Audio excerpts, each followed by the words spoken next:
Hondo, we got a rabbit. On me, Vasquez. Hello. Welcome back to the SWAT Episode 9 recap and the biggest twist explained. This episode features a new robbery crew known as the Honeytraps. The crew was made up of women. They were stunning, and they made full use of it. They draw men in with their lovely faces. They allowed the guys to bring them home. They then give them a dose. Double while the men are unconscious, they plunder them of everything valuable they can. Finmen would occasionally arrive too. They frequently receive a bullet for it. It happened to a person named Paul Lisher and his compassionate neighbor who tried to check on him. Both guys died upon arriving at the hospital, and the FBI was called in to take over the investigation since these women had killed 5 people across state boundaries. They wounded 8 people. The FBI has been searching for this team for months. These women have targeted VIPs all over the country.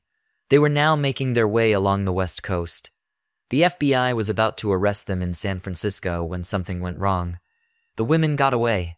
The feds were ashamed.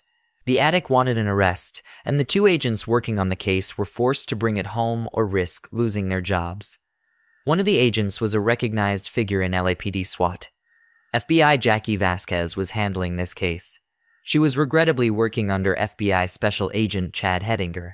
Chad was designated as the leader when the feds lost these women. Jackie had been in the lead up to that time. She mistakenly sent the entire federal fleet when she thought she had a location for the Honeytraps. She unintentionally sent the feds to a family's rented property. The fact that there were children in the house made the situation even more embarrassing, and it made it to the headlines. Jackie was demoted from the position of team leader. When she battled for herself, she was nearly removed from the case entirely. S.W.A.T had one last chance to woo these women. She couldn't blow it. Jackie called Hondo after the Honeytraps moved to Los Angeles.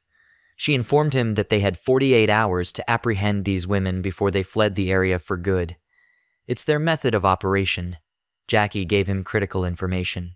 She showed him photographs of the staff. Clearly, they knew the 4 ladies were participating. She also proposed that a 5th person be included, because these ladies were transporting valuables across state lines rather than visiting pawn shops. Someone with technical knowledge was required, or had a presence on the dark web. However, it was also emptied the bank accounts of the guys the women were stealing. This, combined with the fact that facial recognition was not working for them, indicated that someone had wiped their digital imprint. These 5 were working together when they forgot something about loyalty. They fled when they heard police approaching, leaving a woman behind. SWAT apprehended this woman. They even took her fingerprints. She was identified as Bella Lisboa. She was Brazilian. They were all Brazilians. Her father was a drug dealer, and both parents passed away when she was 8 years old. Since then, Bella has been on her own. She began to face prosecution as a honey trapper in Brazil. She has a recognized alliance. Catalina Paulista was her name. Catalina was different. She was once a member of the largest gang in Rio de Janeiro. She was trained in guerrilla warfare. She's the one who has been killing people. Bella was the only face. The one used to draw men in. Bella also stated during her arrest that S.W.A.T was in charge. He's the one who informed them who to target. This has changed lately. He dispatched them to the homes of people who were not particularly wealthy. They barely got anything from Paul or the second guy they hid in La. They did, however, take these men's laptops. These 2 men were assessing the security of a storage facility. Because he intended to sell it to the highest bidder, S.W.A.T needed the information. S.W.A.T planned to completely cut his cousin off. His cousin was Catalina. Catalina learned about it. She killed S.W.A.T in order to get a bigger hit. If not for Chad, SWAT could have saved S.W.A.T. Chad interrupted Jackie and Hondo as they questioned Bella. He detained Bella as a federal prisoner. He was already taking victory laps before he even asked her a question. He also prevented SWAT from obtaining the information they needed. S.W.A.T was slain amid the mayhem. Catalina murdered him after discovering he was cheating her on a score. All of this happened because Chad wants to move up the bureaucratic ladder. He wanted all of the credit. He started yelling at SWAT for getting involved, but they said they didn't need his consent.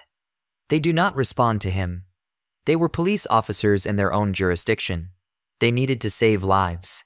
Jackie also knew she'd be forgiven if she apprehended the women before they got off with their bounty. They discovered that the woman was striking a dark vault. The Department of Customs housed its seized foreign currency in a subterranean vault. There were millions of people there. The women stole an armored truck and planned to use it to transfer their stolen goods. S.W.A.T made their way to the spot. Chad must have been spying on them since he attempted to rush to the scene. He wanted to be the first to grab the win. Chad managed to get himself apprehended. When Jackie rescued him, Catalina was using him as a human shield. She did not have to do it.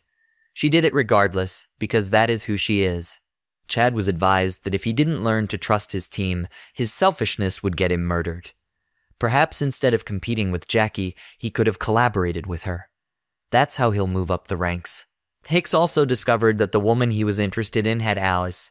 She wanted to move in with her sister. She even wanted to quit their relationship because she didn't want Hicks to see another woman he cared about die. And Hicks refused to take her out because he loves Maggie too much to let her go through this alone.